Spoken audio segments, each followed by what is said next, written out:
Welcome to the True Love Secrets Revealed Telesummit. Here we have our beautiful Dr. Julia Shafer.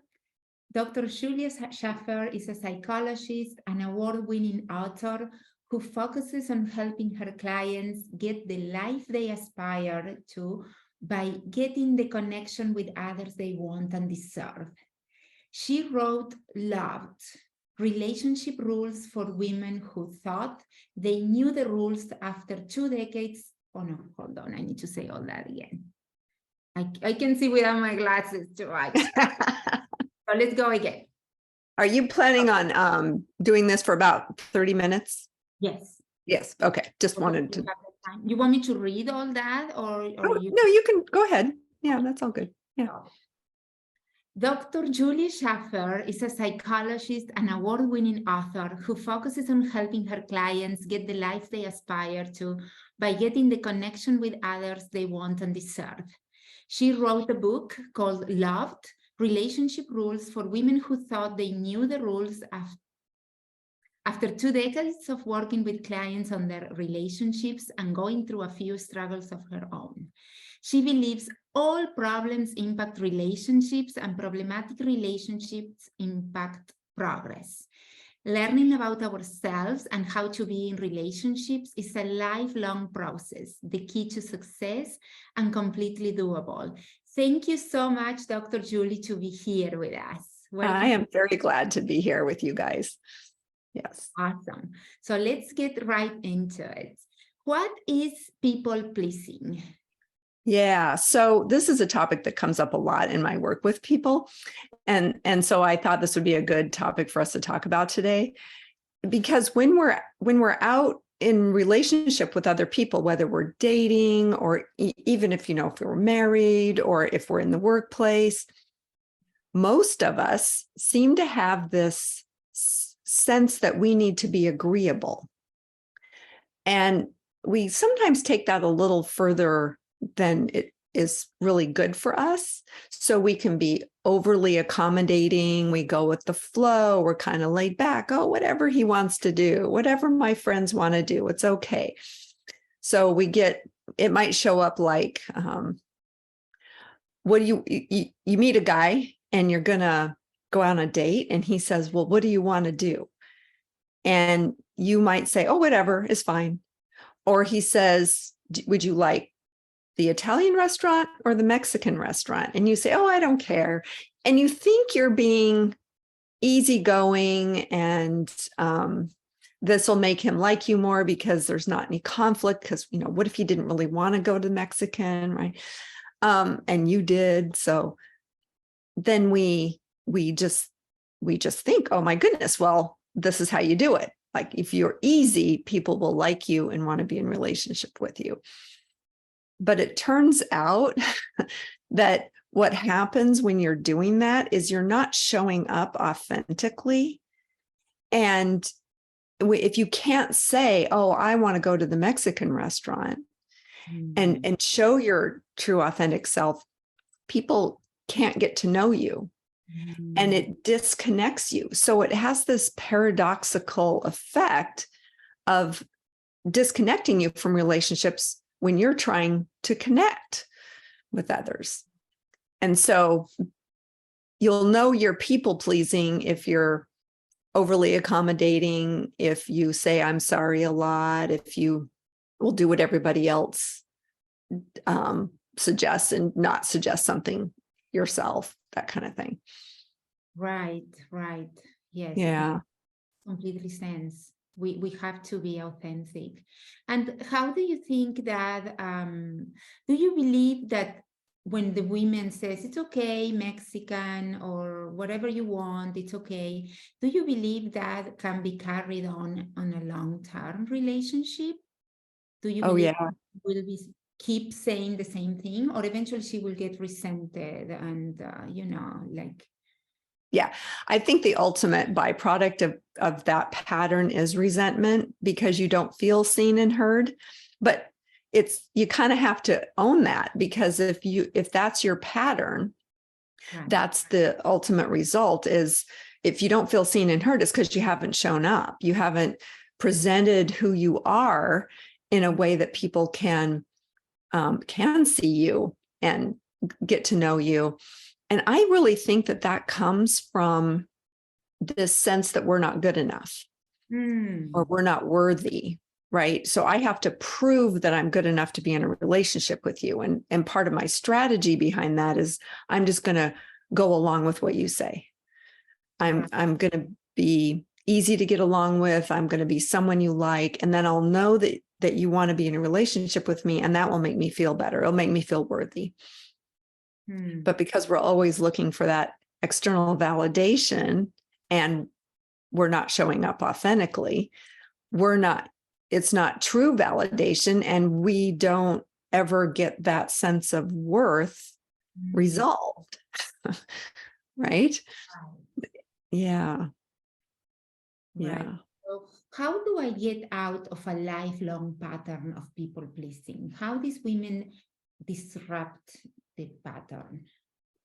Yeah. Well, the first thing is really getting honest with yourself about what you're doing here, and recognizing that this belief that this is the way you're supposed to do relationships and the way you're supposed to show up isn't working, and it's not getting you what you want.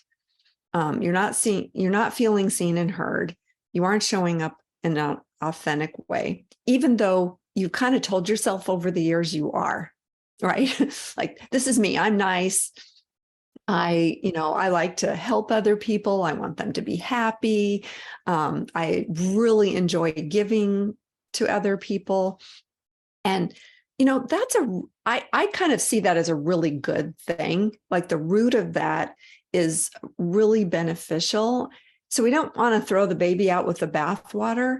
But what we've done is we've taken something that's really genuine and beautiful, and we've gone too far with it. Right. We've then said that this way of being, this way of showing up in the relationship is because that's supposed to happen. That's our belief. We don't bring ourselves to the table. Yes. Right. And so to stop the process is you have to recognize that's what you're doing, and recognize when it goes too far. And that's kind of the tricky part, right? Because the core of it is okay, but we've taken it too far. Right. So I think the question then becomes, well, how do you recognize when it's gone too far, right? Well, that's when being able to set boundaries comes in. And that's where knowing what you want and being willing to be vulnerable to speak your truth comes in, right? And if you can't do that, then that's a sign that this pattern is in your life. Why do you think that women have this resistance to be vulnerable and to show ourselves and be authentic and not pretend? Yeah. I think it gets back down to this feeling like we're not good enough, we don't deserve, we're not worthy, we have to prove ourselves that we're good enough. And honestly, that I think that comes mostly from the culture we're raised in, because I really truly believe that at least Western culture, because that's the culture I know, right? I'm not familiar with Asian culture or Hispanic culture, but this Western culture came out of Europe, really is about, you have to prove that you're good enough to your parents. You have to prove it to society. You have to contribute. And I think historically, because women really had a hard time, they were supposed to be wives and mothers. We weren't supposed to work or have a job. We weren't supposed to have an opinion. We didn't contribute. We couldn't own property, all of that. That set us up for, we have to depend on other people So it's steeped in our culture, and that's changing pretty rapidly. I think women have started to understand that we have more power and we can go out and we can take care of ourselves, and we don't need to be dependent like that. But that doesn't stop the messaging from our culture. The other thing that happens is that we grow up in situations where we're made to prove ourselves in order to get along or be in relationship. And so that just adds to that, the whole dynamic of us falling into this pattern of people pleasing. And other people heavily reinforce us for doing this, right? Because it benefits them. So we need to take a good hard look at that and say, okay, well, how can I get my needs met? How could I ask for what I need here? And that it can be a really hard question if you've always made it about the other person. Absolutely. Yes. Maybe sometimes we don't even know what our needs are, or even deeper, we believe that having needs is needy, being needy. It's needy. Yeah, exactly. Yeah. Because look at the message there. We're not supposed to ask for things. We're supposed to be the givers, the takers, take care of other people, caregivers. And so if we have needs, it's not okay. Right. And we internalize that belief. Right. Yeah. Wow, so the first step, the first thing we need to do is recognize that pattern is there. And we need to recognize both sides of that pattern. One, that it's a good thing, and two, that we take it too far. Right. Yeah. And so we talked a little bit about it, that why do people fall into this pattern? Is to be loved. It's yes. It's a faulty way to try to get love. Yes. That's the main. Yeah. And the paradox there is that, we're trying to get this relationship, but by doing what we're doing, we're disconnecting because we're not showing up authentically. And if we're scared to show up authentically because we're scared we're not going to be accepted. But some of the sexiest people out there are people who aren't afraid to show up as their authentic self, right? And so if you start doing this, and you do have to kind of learn how to do this, you practice it over time, right? It will start coming out. You'll gain more confidence, and then you'll pick up a little attitude maybe sometimes, and people like, oh, I like that, and it helps make us more attractive to other people. But it's this weird paradox. Right. Yeah. We don't know what we don't know. And that's a big, big thing. It's getting to that pattern. That's the hardest part.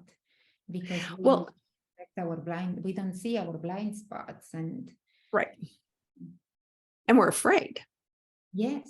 There's this huge amount of fear that comes along with this. Like, if I don't give to other people, they won't love me. Right. And so when I work with people around breaking this pattern, what I do is I encourage them to take very small steps, to start with things that don't matter too much, so that they can get some practice, and then, then take a bigger step, and then a bigger step. Right. So I see this pattern showing up in people sometimes where they literally don't know what they want. They don't know what color they want to paint their room. They don't know what restaurant they want to go to. They can't figure out which TV program they want to watch, right? And so what I encourage them to do, if that's something they're struggling with, is to just pick something, and then ask yourself, did I like that? Beautiful. Right. One thing. Yeah. One thing that is coming to my mind, something that is showing up for me, is maybe there is also an underlying lack of trust for men, that they can take it. If we said, I want the Mexican restaurant, or I want this, isn't it also a little bit of that lack of trust on men, that, oh my God, he won't be able to handle me, or some sort of that? Have you noticed that? Yeah, I think that's true. I'm not sure why we think that, but I think we do. As women, I think we don't believe that we'll hurt their feelings. Right. Or if they don't like something we said, they'll go away, that we'll lose the relationship, or they won't like us anymore. So we project our own fragility onto the people that we're trying to relate to. And so, if I go out with him and I decide I'm not romantically interested in him, but now I have to tell him that, I'll hurt his feelings, and that's a bad thing. And we see how that's another way to be a people pleaser. Right. And how many times do we end up going out on second or third dates with people we're really not interested in? And we knew it from the first few minutes of meeting the person, right? But men can handle it. Men, they're big boys, they know what they're getting into when they're approaching women. They understand the rules of the game, and that they may be rejected, and it's okay. And some of them really think, here's the thing, I think some of them see that then makes you a little bit more challenging. So if they're interested in you, and you say no, or you say, I don't know, I'm not really that, and they really want it, they might pursue you, but it's kind of, I don't know, it sort of ups the ante, and they like to be challenged like that sometimes. So sometimes you're doing them a favor. Right. Yeah. Right. But you are giving them the opportunity to be at their best, to step up. Yes. Like you said, raise the ante. Yes. Yeah. Yeah. And you're not a pushover, and you're not that easy. And they're like, oh, well, I need to learn about this. So what do I need to do? And it's good. It's good. Right. So what I'm hearing is that relationships pretty much are a learned skill. Yes, they are very much a learned skill. It's just, I don't know, it confuses me how we never got any kind of education in this area. And that as women, or me, I'll talk for me, I thought I was supposed to know it. Yes. No, I thought I was supposed to know it. And it's not the case. It took me years to learn how to be an adult, responsible in relationships. Right. And this is something that women don't know, and is preventing them from getting what they want. So one last question. When are women contacting you? What happens that makes a woman say, okay, I'm gonna call Dr. Julie, she can help me? How they get to that insight? What happened? It could be a number of things, but I think ultimately people end up in a place of really feeling a lot of pain with their current situation, right? Like, they know that the relationships they have aren't working, but they're frustrated with their attempts to solve this problem.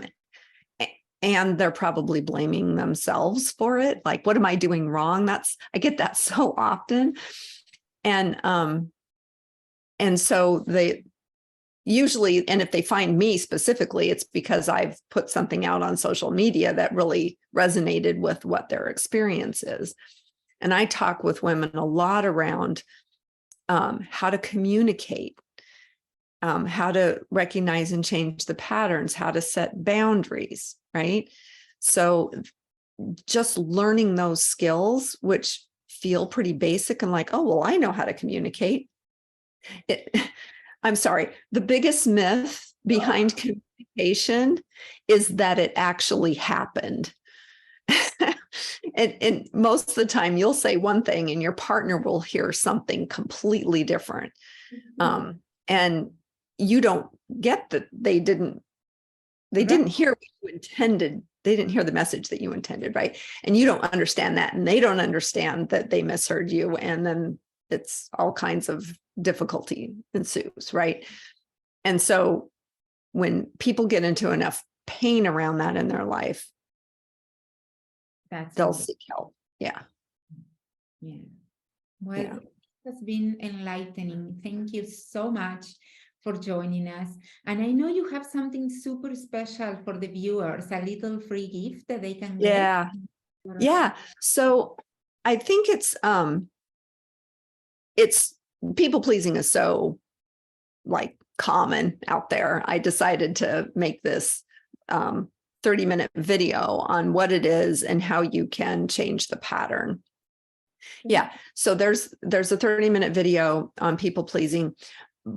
But because I talk a lot in that video about setting boundaries and communicating properly, I've also included an hour-long interview I did with Melissa Wallach on setting and holding your boundaries.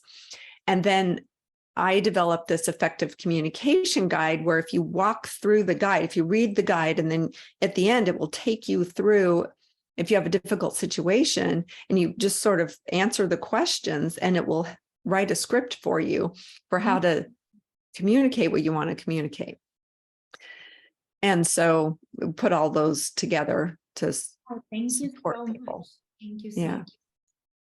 Thank you. So make sure you go and get it. Yeah. I'm talking to the viewers now. Yeah. Thank you so much, Dr. Julie. It was a pleasure to have you. And you are such a beautiful woman, and you are changing the world, making the world a different place.